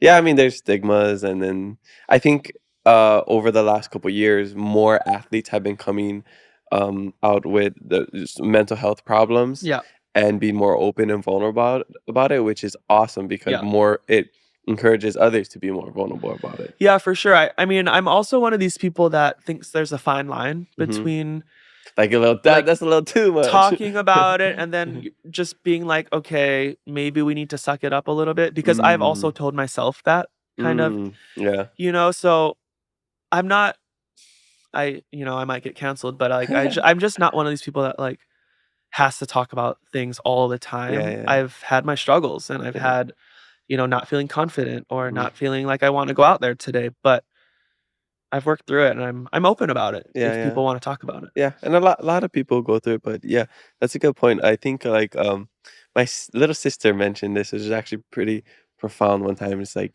sometimes we also want to validate our feelings and how we're feeling, but Yeah. sometimes we should invalidate it at some Yeah, point because for sure. we do kind of react or we're kind of searching for a little bit more like Yeah. I mean, my life is so hard, feel bad for me kind of. yeah, Yeah. I'm not one of these people that, there's young athletes or even old athletes out Mhm. there that they just don't wanna play because they're nervous, Mhm. and it's like, well, you're here and you signed up for it, like, you gotta go out and play, and Mhm. we all get nervous. It's like, why are we nervous? Yeah. Like, how can we work through these nerves? But I think perspective is also really important. It was like we were all devastated after the Poland match that we were talking to, and we have this team consultant who is an ex-Navy SEAL, and he comes with us, he travels with us, he tells us stories, we work on team building, and he was like, "Yeah, it's sort of like when my best friend died in battle, and I had to go back to the the fight the next day," and we were like, "Well, not exactly the same, but we understand what the point you're trying to make here." So it's like, obviously, we're all living in our own minds and our Hmm. our own reality, Hmm. but sometimes we need perspective on things. And for us, that kind of put it like, okay, we lost a semifinal Olympic Games, like it sucks, but nobody died here. Uh-huh. It's Uh-huh. so how can we like move forward and get ready for the next one? Great perspective. Yeah, I mean, I think, Yeah. gosh, you know, we all live in our own realities, like I said, and I but totally believe sometimes that. you got to have those people in your life that bring you out of it. And Yeah, I'm very fortunate. I have a lot of those kinds of people, but some people don't. yeah. Some people don't. Yeah. I think a lot of the actors talk about that on this podcast is that, especially in Hollywood, you can kind of lose yourself Yeah. and you need to have like your immediate family, your friend to really like pull you out and kind of hold up a mirror to be like, hey, you're changing. You're not the same person you were. Stop. Yeah, I mean, Mhm. I feel pretty lucky that I have a very close, smaller group of Mhm. friends in my life that are very honest with me most of Mhm. the time. I mean, in general, I'm probably the most ridiculous person in the friend group Yeah. who will complain and whine and just be too much. And I have all these people that keep me pretty grounded, and I also have parents that keep me grounded. Yeah. So, um, yeah, I'm lucky. It's tough love, right? But I'm pretty lucky Exactly. to have that. It's Yeah. just venting. It's not whining. Yeah, but I just like I said, I have great friends who put me in place, who are also therapists for me, and Okay. Awesome. yeah, it's great to Okay. have. I asked you earlier, what is one thing you wish people knew about being an Olympian? What is one thing you wish people knew about you or something you think people misunderstand about you?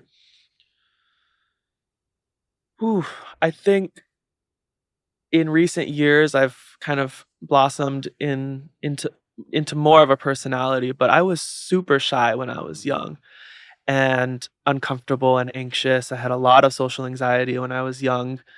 And while I'm a little better now, it doesn't always go away, and my social battery runs out really quickly.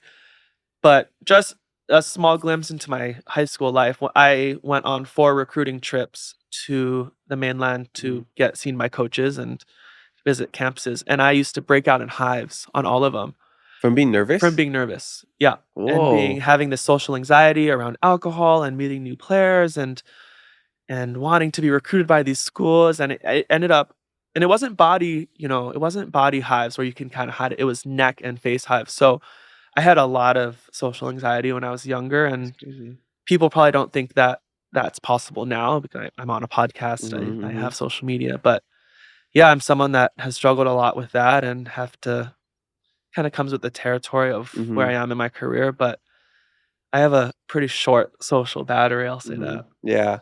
I'm grateful because a lot of my socializing is done through work. Yeah, So by the time I'm done with that, I just want to go home and just yeah. like watch TV, Yeah, whatever. I mean, I'm a Yeah. homebody, like, I Yeah. sit at home and Same. I in high school, it's so sad, but my parents, like, wanted me out. Like, I didn't have a curfew, I didn't have anything, I Like, please go like, drink with "Go." your friend. Yeah, "Go out, Go just do text us where something. you are, like, we would love for you to go to a movie." It was like that's how, like, I just never left the house. That's funny. Yeah, it's funny, it was tough back then, but looking back, it's like, "Oh my gosh, Eric." It's just that's who you are. That's who I Yeah, was, yeah, for sure. exactly. I mean, even for a public figure like my dad to, like for me having to go to all these events and Uh-huh. games and banquets, and I really was a wallflower, like a Mm. corner wallflower, sit in my seat and just drink water. Perks of Being a Wallflower. It was a great Yes. movie. Yeah. Okay, so can you just share with us one great volleyball story, maybe your favorite, your funniest, one of your just a fun story for us from your volleyball career. It could be about the Olympics, it could be about one of Ooh. the other tournaments.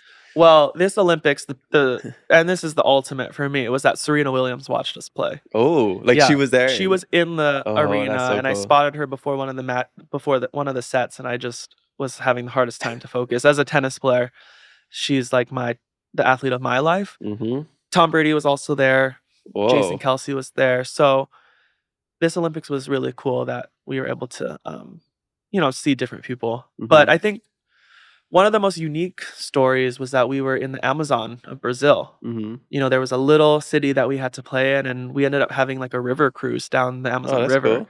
So like I said, volleyball has taken me to like some crazy places, and the Amazon River was one of them with, pink river dolphins and river villages on the side. Oh, We ate river food. So it was like probably one of the more unique experiences I've had. But like cruising down the Amazon River, that's like it's awesome. ridiculous. What is the weirdest thing you've ever eaten?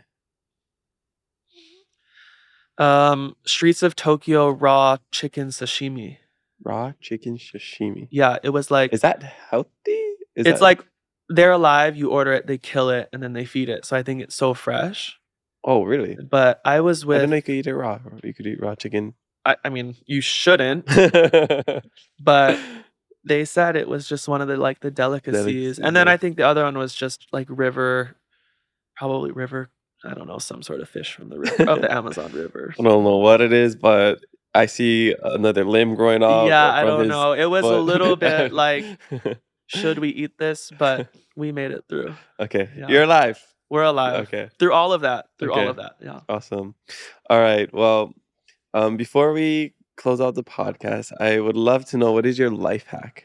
Were you able to think of one?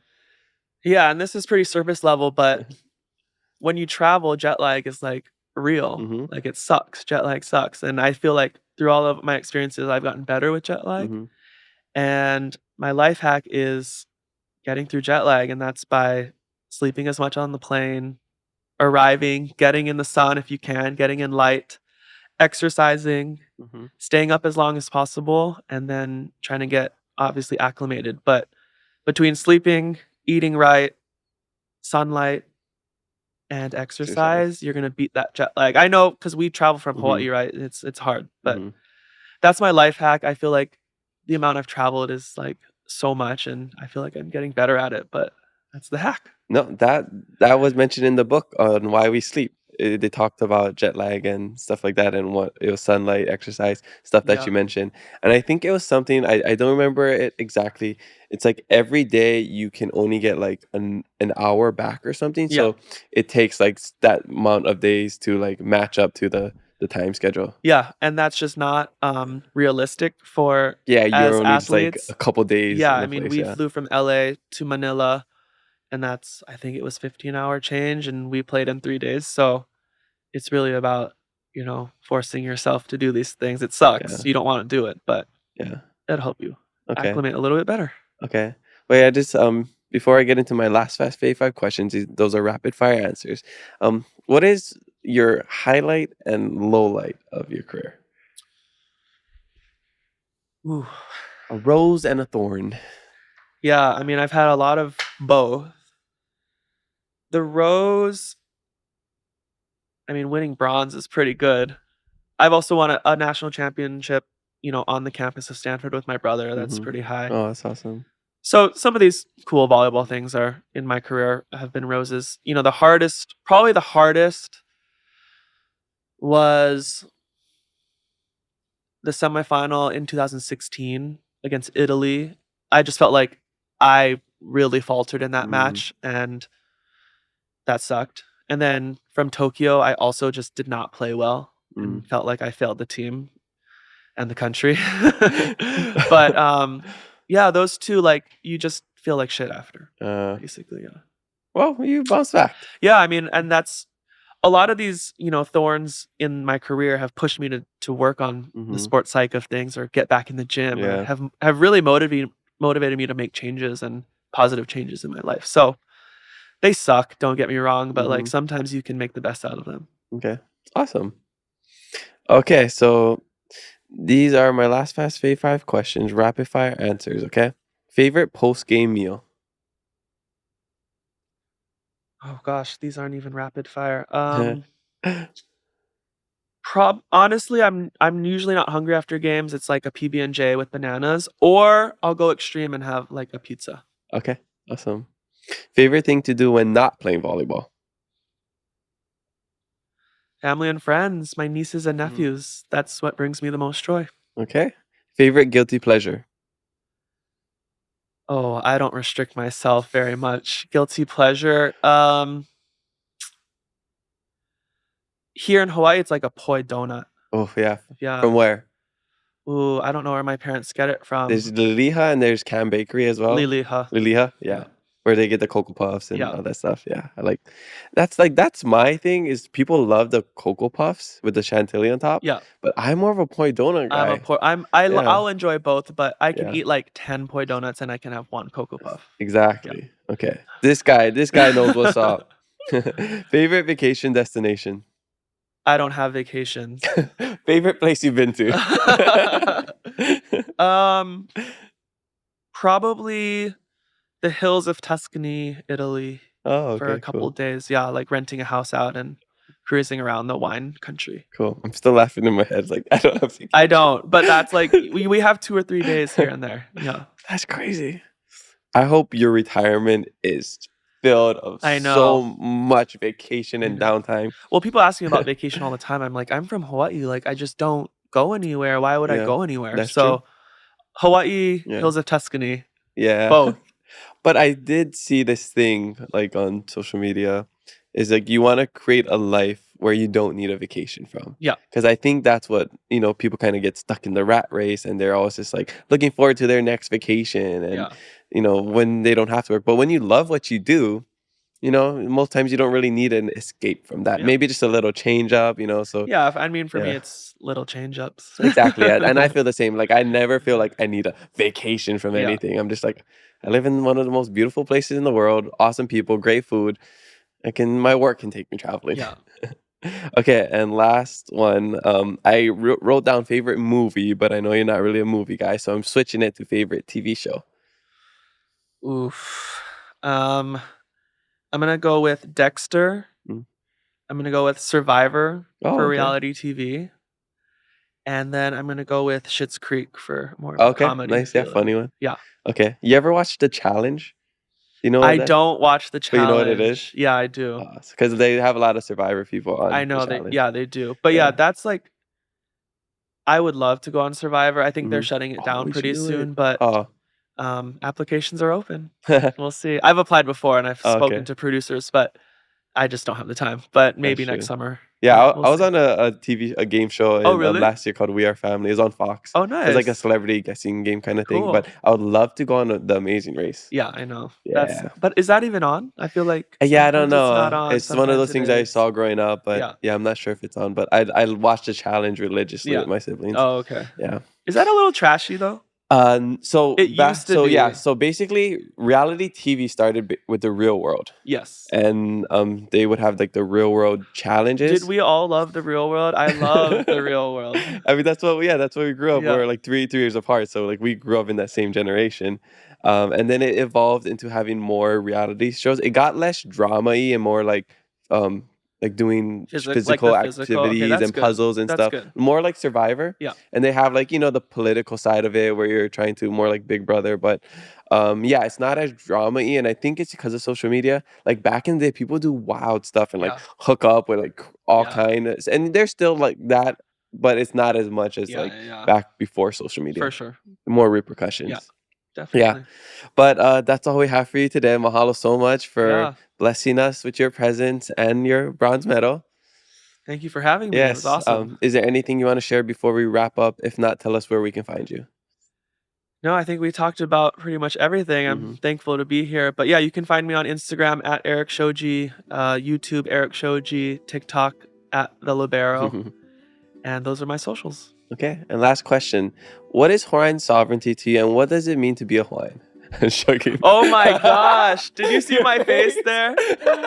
I was like, oh, is this the last question? I was like, I believe what my friends believe who are Hawaiian. Oh my I God. support whatever they support. Yeah, I'm like, oh. I'm just joking. Oh, thank you for not. All right, I was like, you you, can breathe kept easy. a good face there. That was good. That was good. All right. Mahalo, Erik, for joining us on the Keep It Low podcast. Spread love, be kind to one another, and mahalo for listening to us today. We have new episodes every Thursday, so make sure you follow us and leave a review. I'm your host, Kamaka, and remember to always keep it aloha.